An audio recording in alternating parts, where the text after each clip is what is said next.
Hello my dear students, welcome back to my YouTube channel. मेरे YouTube channel पर आप लोग का बहुत बहुत स्वागत है।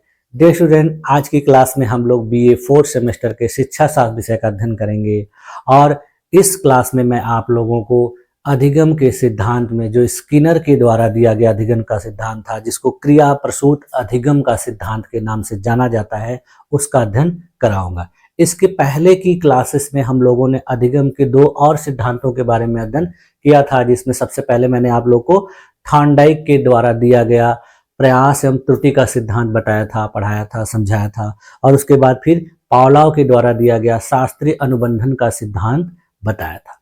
इन दोनों सिद्धांतों में आप लोगों ने देखा कि जो थॉर्नडाइक का सिद्धांत था वो किसी काम को सिखाने के लिए या सीखने के लिए बार बार प्रयास की बात करता है, और फिर दूसरा वाला जो सिद्धांत आप लोगों ने देखा पावलोव के द्वारा, उसमें किसी बालक को या किसी भी व्यक्ति को कोई चीज सिखाने के लिए शर्तों की बात की गई, यानी अनुबंधन की, किसी शर्त के आधार पर किसी को कुछ सिखाया जाता। आज का जो ये प्रिंसिपल है, सिद्धांत है, इसमें दो चीजों की बहुत महत्वपूर्ण योग्यता है, मतलब दो चीज बहुत महत्वपूर्ण है, जिसमें सबसे पहला है पुरस्कार और दंड। इसके बाद उचित वातावरण, माहौल, वो बहुत जरूरी होता है। उन दोनों सिद्धांतों में इन सब चीजों को नहीं बताया गया, क्योंकि किसी को भी जब आप कोई चीज सिखाने लगेंगे, किसी स्टूडेंट को कोई चीज बात बताएंगे और उसको अधिगम कराना है, तो उसको उचित माहौल देना, पर्याप्त सिचुएशंस उसके सामने होनी चाहिए, और उसके अलावा फिर उसको पुरस्कार भी देना चाहिए, और फिर अगर गलतियां करता है तो उसके ऊपर दंड भी होना चाहिए। तब जाके वो किसी चीज को सीखता है और वो चीज, सीखी गई चीज जो होगी उसकी अपेक्षाकृत स्थायी होगी। तो चलिए आइए देखा जाए कि स्किनर महोदय ने किस प्रकार से अपने इस सिद्धांत को प्रमाणित किया और फिर हमें क्या कंक्लूजन इस सिद्धांत के आधार पर मिलता है। हाँ, देखिए, स्किनर का क्रिया प्रसूत अनुबंधन सिद्धांत, यानी स्किनर्स ऑपरेंट कंडीशनिंग थ्योरी। इस सिद्धांत को देखिए, जैसा कि मैंने आप लोगों को बताया कि अभी B.F. स्किनर नामक एक प्रसिद्ध अमेरिकी मनोवैज्ञानिक ने दिया था। इनके इस सिद्धांत को देखिए संचालनात्मक सिद्धांत या क्रिया प्रसूत अनुबंधन का सिद्धांत के नाम से जाना जाता है। यह सिद्धांत इस विचार पर आधारित है कि व्यवहार को पुरस्कार और दंड के माध्यम से कैसे बदला और नियंत्रित किया जा सकता है। किसी के व्यवहार को यदि बदलना है, उसको नई चीजें सिखानी है, तो उसमें किस प्रकार से पुरस्कार का उपयोग किया जाएगा और किस प्रकार से दंड का उपयोग किया जाएगा। स्किनर महोदय ने कहा था कि मनुष्य और जानवर अपने व्यवहार को उसके परिणामों के आधार पर सीखते हैं। देखिए, हम लोग भी हैं, जब कोई चीज सीखते हैं, कोई काम करते हैं, जब उससे हमको पॉजिटिव रिस्पॉन्स मिलता है, सकारात्मक परिणाम मिलता है, तब हम उस काम को आगे करते हैं और फिर धीरे धीरे हम उस चीज को सीख जाते हैं। यदि हमें नकारात्मक परिणाम मिल रहा है, नेगेटिव रिजल्ट मिल रहा है, तो हम उस काम को कुछ समय के बाद करना बंद कर देते हैं। देखिए, यदि किसी व्यवहार का परिणाम सकारात्मक होता है तो वह व्यवहार दोहराया जाता है, और यदि परिणाम नकारात्मक होता है तो उस व्यवहार की पुनरावृत्ति की संभावना कम हो जाती है। अब देखिए, इन्होंने अपना यह जो सिद्धांत था, इसको समझाने के लिए किया क्या था। देखिए, स्किनर ने अपने सिद्धांत को समझाने के लिए एक स्किनर बॉक्स नामक उपकरण का प्रयोग किया, जिसमें एक चूहा या कबूतर को रखा जाता था। यानी इन्होंने एक बॉक्स बनाया पिंजड़े नुमा, और उसमें इन्होंने दो बार प्रयोग किए थे, एक बार चूहे के ऊपर, एक बार कबूतर के ऊपर। इस बॉक्स में एक लीवर लगा होता था या बटन लगी होती थी, जिसे दबाने पर उस चूहे या कबूतर को भोजन या दाना मिलता था। ठीक, अब देखिए, इस जो सिद्धांत को इन्होंने दिया था, इसमें कुछ मुख्य घटक हैं, की एलिमेंट्स हैं, जिसके आधार पर ही यह सिद्धांत पूरी तरह से आधारित। पहले उसको जान लीजिए। देखिए, पहली चीज है सकारात्मक पुनर्बलन। पुनर्बलन का मतलब होता है कि कोई भी स्थिति या परिस्थिति जिसके वजह से हम कोई काम करते हैं, ठीक है, तो वो होता है पुनर्बलन। देखिए, रेनफोर्समेंट, यानी जब हम कोई काम करते हैं और अगर हमको उसके बदले में शाबाशी मिल रही है, कोई पुरस्कार मिल रहा है, तो वो हमारे लिए क्या हो जाएगा, एक प्रकार का पुनर्बलन। यानी इसको अगर सिंपल भाषा में कहा जाए कि आपको कोई काम करने पर यदि आपको किसी व्यक्ति के द्वारा प्रोत्साहन दिया जा रहा है तो वही आपका पुनर्बलन कहलाएगा। देखिए, जब कोई अच्छा या वांछनीय व्यवहार करने पर इनाम मिलता है तो उस व्यवहार की पुनरावृत्ति होने की संभावना बढ़ जाती है। तो ये होता है सकारात्मक पुनर्बलन। अब इसका देखिए कुछ उदाहरण देख लेंगे तो और भी क्लियर हो जाएगा। देखिए, यदि एक बच्चा होमवर्क पूरा करने पर चॉकलेट या तारीफ पाता है तो वह अगली बार भी होमवर्क समय पर करेगा। ये देखिए, चॉकलेट या तारीफ उसके लिए क्या हो गई, पुनर्बलन। उसी प्रकार से देखिए, यदि कोई कर्मचारी अच्छे प्रदर्शन के लिए बोनस या प्रमोशन पाता है तो वह और मेहनत से काम करता है, ऐसा देखा जाता है। उसी प्रकार से देखिए, नकारात्मक पुनर्बलन यानी निगेटिव रेनफोर्समेंट, जब कोई अवांछनीय स्थिति हट जाती है या कम हो जाती है तो व्यवहार दोहराने की संभावना बढ़ जाती है। अब देखिए इसका उदाहरण कैसे, कोई भी ऐसी चीज होती है जिसको हम पसंद नहीं करते हैं, तो वो चीज जब हटा ली जाती है हमारे यहाँ ऊपर से तो हम उस काम को बेहतर तरीके से करने लगते हैं। जैसे देखिए, पहला उदाहरण क्या है कि जब कोई व्यक्ति सिर दर्द से बचने के लिए दवाई लेता है और आराम मिलता है तो वह अगली बार भी सिर दर्द होने पर दवाई ही लेगा। अब देखिए, सिर दर्द हो रहा है किसी को, अगर वो दवाई खाया और उससे उसका सिर दर्द ठीक हो गया तो फिर अगली बार जब सिर दर्द होगा उसको तो वो दूसरा कुछ नहीं करेगा, वो उसी दवाई को लेगा। उसी प्रकार से देखिए, अगर छात्र जल्दी काम पूरा कर लेता है तो उसे अतिरिक्त होमवर्क से छुटकारा मिल जाता है तो वह समय पर काम करना सीख लेगा। अब देखिए, किसी स्टूडेंट को होमवर्क दिया गया, अगर उसने अपना होमवर्क टाइम पे पूरा कर लिया तब तो उसको अगली बार जो होमवर्क मिलेगा बस उसी को करना पड़ेगा। लेकिन यदि किसी स्टूडेंट ने अपना पिछला होमवर्क ही नहीं पूरा किया है और फिर से होमवर्क मिल गया तो उसके ऊपर क्या हो जाएगा, बर्डन हो जाएगा, तो उसका होमवर्क लंबा हो जाएगा, तो फिर उसको समस्या आएगी। तो इस तरह से जो चीजें हैं ये देखिए नकारात्मक पुनर्बलन में आती है। आप देखिए, फिर उसी प्रकार से दो प्रकार के दंड भी हैं जो प्रभावित करते हैं किसी के सीखने को। एक होता है सकारात्मक दंड जिसको पॉजिटिव पनिशमेंट कहते हैं। ये देखिए क्या होता है, जब किसी अवांछनीय व्यवहार के बाद कोई अप्रिय या दर्दनाक अनुभव होता है तो वह व्यवहार कम होने लगता है। यानी जब हमारे साथ कोई घटना होती है, दुख होता है, तो हम उस व्यवहार को करना धीरे धीरे कम कर देते हैं या फिर कुछ समय के बाद बंद कर देते हैं। तो देखिए इसमें होता क्या है, उदाहरण में देखिए, अगर कोई बच्चा झूठ बोलता है और उसे सजा मिलती है तो वह भविष्य में झूठ बोलने से बचेगा।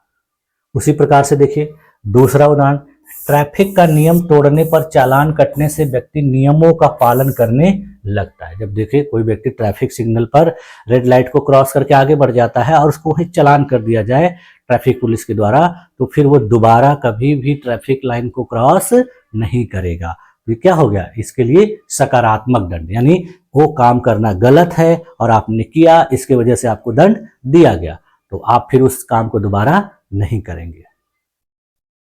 अब देखिए नकारात्मक दंड भी होता है।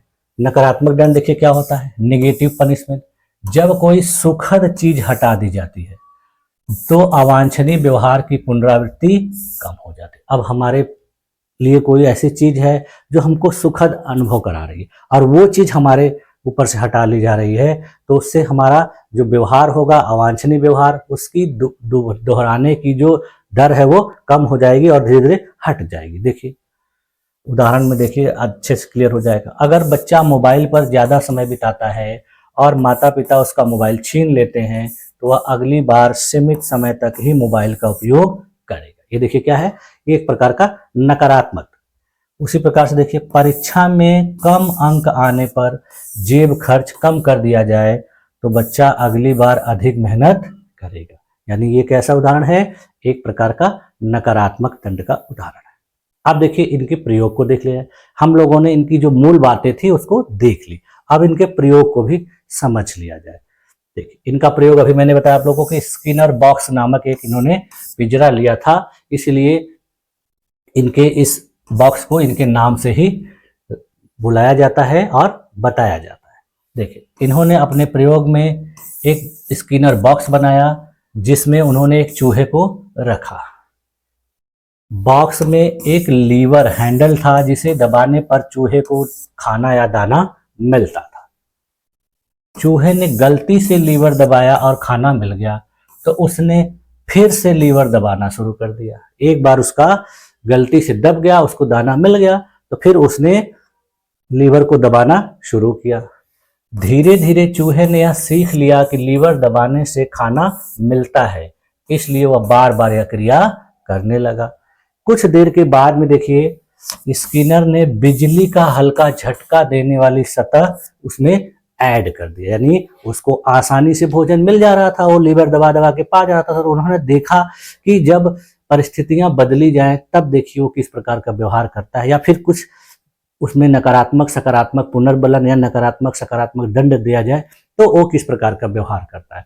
तो उसके लिए देखिए, जब उन्होंने बिजली का उसमें हल्का झटका देने के लिए कुछ कनेक्ट कर दिया, तो उसके बाद देखिए क्या हो गया कि चूहे ने गलत व्यवहार किया तो उसे हल्का झटका मिला, जिससे उसने वह व्यवहार करना बंद कर दिया। अब देखिए, जैसे ही बिजली के उस पॉइंट पर वो जाके जुड़ेगा या टच करेगा तो उसको झटका लगे, तो वो चीज़ सीख जाएगा कि यहाँ जाकर मुझे दाना नहीं मिलेगा, यहाँ जाकर दाना अगर लेना है तो मुझे करंट लगेगा, यानी हमको वहाँ नहीं जाना है, हमको सही जगह पे जानी है जहाँ पर लीवर दबने से भोजन मिल जाएगा।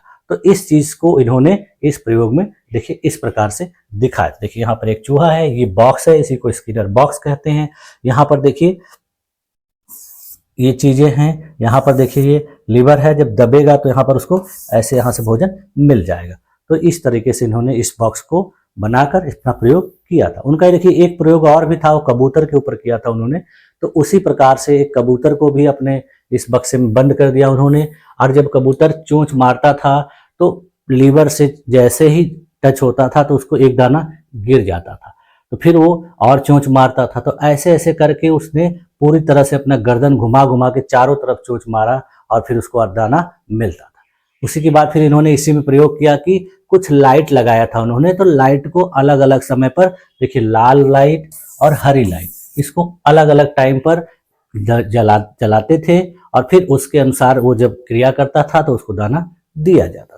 तो इस प्रकार से इन्होंने इन अपने सिद्धांत को प्रयोग करके सिद्ध किया था। देखिए, तो इस प्रकार देखिए यह प्रयोग क्या दर्शाता है कि पुरस्कार, रेनफोर्समेंट और दंड, पनिशमेंट से व्यवहार को नियंत्रित किया जा सकता है। अब देखिए, इसको दूसरे शब्दों में इस प्रकार देखिए कहा जा सकता है कि यदि क्रिया प्रसूत अनुक्रिया यानी ऑपरेंट रेस्पॉन्स के उपरांत पुनर्बलित उद्दीपक रेनफोर्स स्टिमुलस दिया जाता है तो प्राणी उसे बार बार दोहराता है, यानी किसी अनुक्रिया के प्रति, यानी क्रिया प्रसूत अनुक्रिया के बाद उसको पुनर्बलित उद्दीपक दिया जाता है, तो कोई बालक हो चाहे कोई व्यक्ति हो, वह अपने उस व्यवहार को क्या करता है, दोहराता है, और इस प्रकार से उसका जो व्यवहार होता है इस पुनर्बलन की वजह से दृढ़ हो जाता है। ठीक।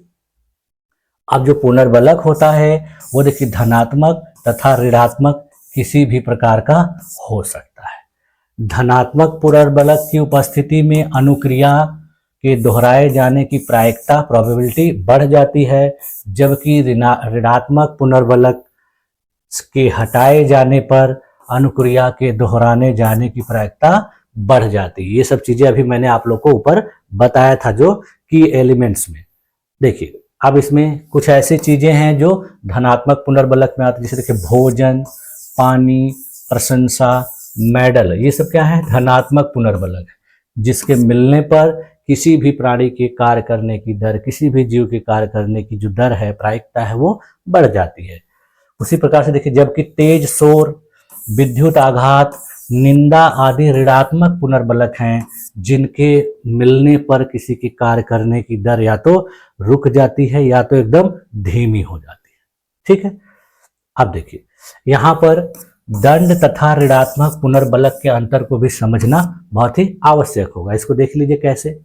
ऋणात्मक पुनर्बलक किसी वांछित अनुक्रिया के घटित होने की प्रायिकता बढ़ाता है, जबकि दंड किसी अवांछित अनुक्रिया के घटित होने की प्रायिकता को कम कर देता है। यानी दंड देने पर कोई ऐसा काम है जिसको नहीं किया जाना चाहिए तो वो धीरे धीरे उसको कम कर यहाँ देखिए क्या हो रहा है कि एक ही उद्दीपक दो भिन्न भिन्न परिस्थितियों में दंड तथा ऋणात्मक पुनर्बलन का कार्य कर सकता है। इसको देखिए उदाहरण से ऐसे समझ सकते हैं। देखिए देखिए, जैसे कक्षा में छात्रों के द्वारा शोर मचाने पर शोर मचाने वाले छात्रों को 2 दिन के लिए कक्षा से निष्कासित करके दंड दिया गया। अब देखिए जैसे क्लास में शोर हो रही है तो टीचर ने देखा कि क्लास में शोर होने पर कौन सा बच्चा है जो शोर, तो उस बच्चे को पहचान कर उसको क्लास से 2 दिन के लिए बाहर कर दिया। तो उससे देखिए क्या होगा कि जो बच्चे हैं वो क्लास में शोर नहीं करेंगे। और उन्होंने फिर क्या किया देखिए, और शांत रहने वाले छात्रों को निष्कासित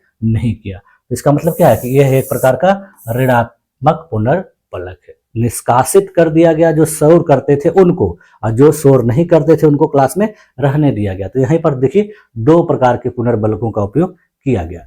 अब देखिए प्रथम स्थिति में दंड के द्वारा भविष्य में शोर करने की अवांछित अनुक्रिया को न करना अपेक्षित है, जबकि दूसरी स्थिति में ऋणात्मक पुनर्बलक के द्वारा शांत रहने के लिए वांछित व्यवहार को पुनर्बलित किया जा रहा है। यानी कुछ ऐसे स्टूडेंट हैं जो शांत है तो उनको दंड नहीं दिया गया, तो उनको ये लग रहा है कि हम शांत रहेंगे तो हमको दंड नहीं मिलेगा, इसलिए वो हमेशा शांत रहेंगे। और जो बच्चे शोर करने वाले हैं तो उनको दंड दिया गया, तो उस दंड से भी उनको क्या सीख मिली कि मैं ऐसा करूंगा तो मुझे दंड मिलेगा, इसलिए मैं दोबारा ऐसा नहीं करूंगा। देखिए एक ही साथ 2 प्रकार के व्यवहार यहाँ देखने को मिल रहे हैं। इसके बाद देखिए और भी इसको देख के और समझ लेते हैं। देखिए दंड की सार्थकता तभी है जब अवांछित व्यवहार की पुनरावृत्ति को कम करने का कार्य करता है। अब देखिए कोई दंड अगर दिया जा रहा है और उसके वजह से कोई व्यक्ति अवांछित या गलत व्यवहार नहीं कर रहा है, करना बंद कर दे रहा है, तभी तो उसकी सार्थकता रहेगी। लेकिन कुछ ऐसे भी चीजें हैं, कुछ ऐसे भी बालक होते हैं जिनको दंड देने पर भी वो वैसा कार्य और खुश होकर करते हैं कि चलो बढ़िया है कि इसके वजह से हमको काम नहीं करना पड़ेगा। अब देखिए इसको उदाहरण से कैसे समझेंगे। यदि दंड को व्यक्ति सुखद परिणाम के रूप में स्वीकार करता है तब दंड पुनर्बलक के रूप में कार्य करेगा। अब देखिए इसका उदाहरण क्या है कि जैसे देखिए किसी स्टूडेंट को पढ़ने का मन नहीं है तो क्लास में वो बात कर रहा है, शोर कर रहा है, तो टीचर के द्वारा उसको जब दंड के रूप में कहा जाएगा कि तुम क्लास से बाहर चले जाओ, तो उसको वह दंड बाहर चले जाने के लिए दंड के रूप में नहीं लगेगा। उसको तो लगेगा कि मैं तो पढ़ना नहीं चाहता, अच्छा हुआ कि मुझे बाहर कर दे। तो कुछ लोग ऐसा जानबूझ के करते हैं और फिर उस चीज को दंड के रूप में देने वाला तो सोचता है कि मैं इसको दंड दे रहा हूँ, लेकिन वो व्यक्ति या बालक सोचता है कि बहुत अच्छा हुआ, कम से कम मुझे पढ़ने से छुटकारा मिला। तो देखिए इसको, यदि कोई छात्र कक्षा में पढ़ने के स्थान पर कक्षा से बाहर रहकर आवारागर्दी करना अधिक पसंद करता है, तब गृह कार्य न करने पर उस छात्र को कक्षा से बाहर निकाल देना उस छात्र के लिए दंड न होकर गृह कार्य न करने के लिए पुनर्बलक सिद्ध होगा। अब देखिए वो बालक जब जानता है कि टीचर होमवर्क नहीं करने पर क्लास से बाहर निकाल देंगे, तो वो तो उस काम को बार बार ऐसा करेगा, क्योंकि उसको पढ़ने का मन नहीं है तो वो होमवर्क पूरा करके नहीं आएगा और फिर क्लास से बाहर निकाला जाएगा, फिर अपना घूमेगा। तो इस तरह से भी बहुत से स्टूडेंट करते हैं। देखिए यदि कोई बालक अपनी माँ की डांट केवल इसलिए खाना पसंद करता है कि इससे उसके पिता का ध्यान उसकी ओर आकर्षित होगा। इसमें देखिए गार्जियन में भी होता है, घर पे भी होता है कि कुछ बच्चे जो होते हैं अपने गार्जियन से, जैसे मम्मी पापा में से किसी से डांट खाएंगे, तो डांट खाने पर उनका दूसरी का उनके ऊपर ध्यान जाएगा, तो वो इस तरह कराने के लिए भी जानबूझ के डांट खाते हैं, ऐसा काम करते हैं। देखिए तो माँ की वह डांट उस बालक के लिए दंड के रूप में कार्य न करके पुनर्बलक के रूप में कार्य करेगी। ठीक है, तो इसी कारण स्किनर ने सीखने की प्रक्रिया में दंड को प्रभावी तथा महत्वपूर्ण नहीं माना। यानी दंड कभी कभी प्रभावी नहीं होता है, बल्कि वह गलत कार्य को करने के लिए और भी प्रोत्साहित करता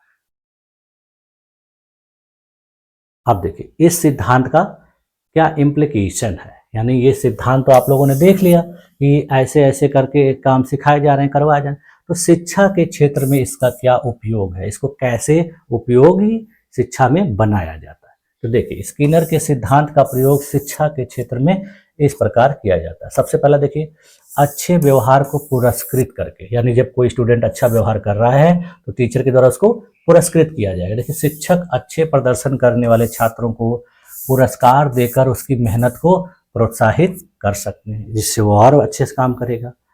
नकारात्मक व्यवहार को हतोत्साहित करने पर अनुशासनहीन छात्रों को दंड देकर उनका व्यवहार सुधारा जा सकता है।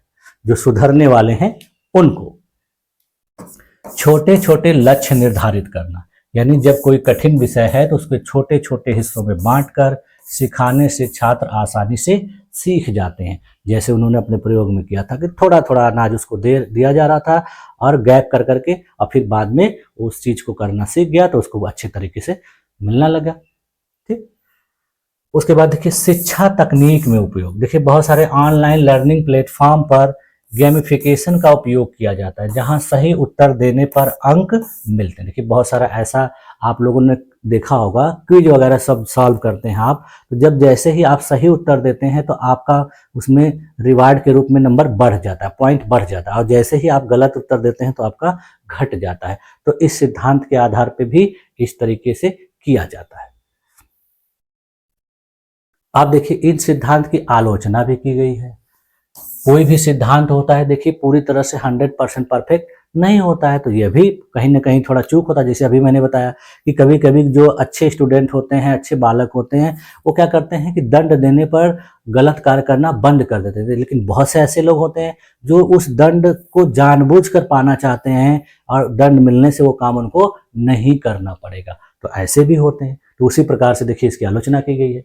कहा गया कि स्किनर द्वारा प्रतिपादित क्रिया प्रसूत अनुबंधन सिद्धांत अपने आप में काफी व्यापक होने के बावजूद भी कुछ मनोवैज्ञानिकों की आलोचनाओं से नहीं बच सका।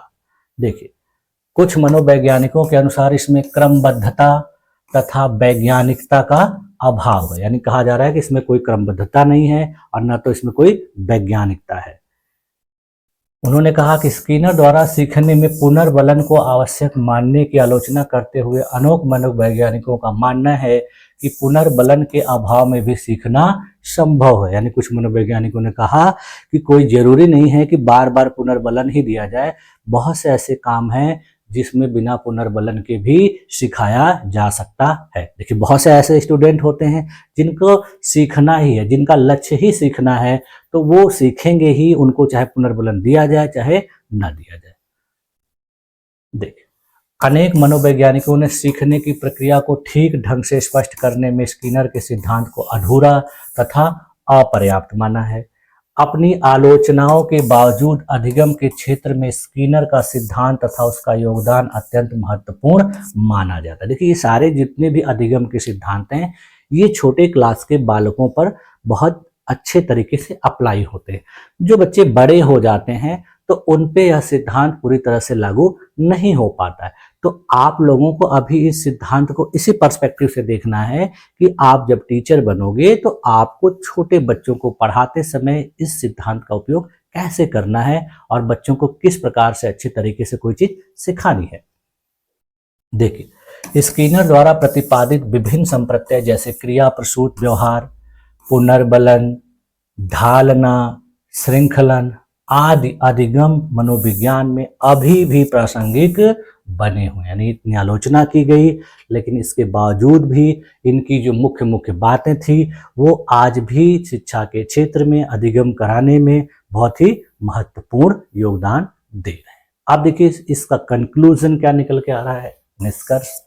स्किनर का अधिगम सिद्धांत बताता है कि व्यवहार को नियंत्रित किया जा सकता है और उसे सुधारा जा सकता है। यह सिद्धांत शिक्षा में, कार्यालयों में और सामान्य जीवन में उपयोग किया जाता है। सकारात्मक पुनर्बलन व्यवहार को बढ़ाने के लिए अधिक प्रभावी होता है, जबकि दंड का उपयोग सावधानी से किया जाना चाहिए ताकि यह डर या नकारात्मक प्रभाव पैदा न करे। इस सिद्धांत का उपयोग करके व्यक्तिगत, शैक्षिक और व्यावसायिक वातावरण में सकारात्मक बदलाव लाए जा सकते हैं। तो देखिए कोई भी नियम हो, कोई भी सिद्धांत हो, वो उन्हीं के ऊपर लागू होगा जो उस सिद्धांत नियम को सही तरीके से माने या फॉलो करे। जो उसको मानेगा ही नहीं तो कितना भी अच्छा आप सिद्धांत बना लो उसका कोई मतलब नहीं होता है। आप लोग भी देखते होंगे बहुत सारे नियम कानून सरकार के द्वारा बनाए गए हैं, क्या सभी लोग उसको फॉलो करते हैं? नहीं करते हैं। तो जो फॉलो करते हैं उनके लिए वो सही है, जो नहीं फॉलो करते हैं उनके लिए गलत है। तो बहुत से लोग चाहते हैं कि मैं ऐसा करूंगा, मुझे दंड मिलेगा तो मेरे लिए बहुत अच्छा है, मुझे ये काम करने से छुटकारा मिलेगा। तो ये बात है, तो इसीलिए इनकी आलोचना की गई। लेकिन देखा जाए तो शिक्षा के क्षेत्र में बहुत ही महत्वपूर्ण और उपयोगी है। ठीक है, तो मुझे पूरी उम्मीद है कि आप लोगों को ये सिद्धांत बहुत अच्छे तरीके से समझ में आ गया होगा, और आप लोग इन सिद्धांतों का एक नोट्स बना लीजिए, क्योंकि ये सिद्धांत आपके लिए बहुत महत्वपूर्ण है। यदि आप शिक्षक बनते हैं तो आपको इन सिद्धांतों के आधार पर ही अपने क्लास के बच्चों को बातों को सिखाना पड़ेगा। ठीक है, तो आज की क्लास में देखिए यहीं तक रखा जाए। अब हम लोग नेक्स्ट क्लास में जो अधिगम का चौथा सिद्धांत है, जो आप लोग के सिलेबस में दिया गया है, गेस्टाल्ट सिद्धांत, जिसको हम लोग सूझ के सिद्धांत के नाम से भी जानते हैं, तो उसका अध्ययन हम लोग अगली क्लास में करेंगे। ठीक है, तो आप लोगों ने इतनी देर तक अपने आप को मेरी इस क्लास में बनाए रखा, इसके लिए भी आप लोग का बहुत बहुत धन्यवाद। मिलते हैं नेक्स्ट क्लास में, तब तक के लिए।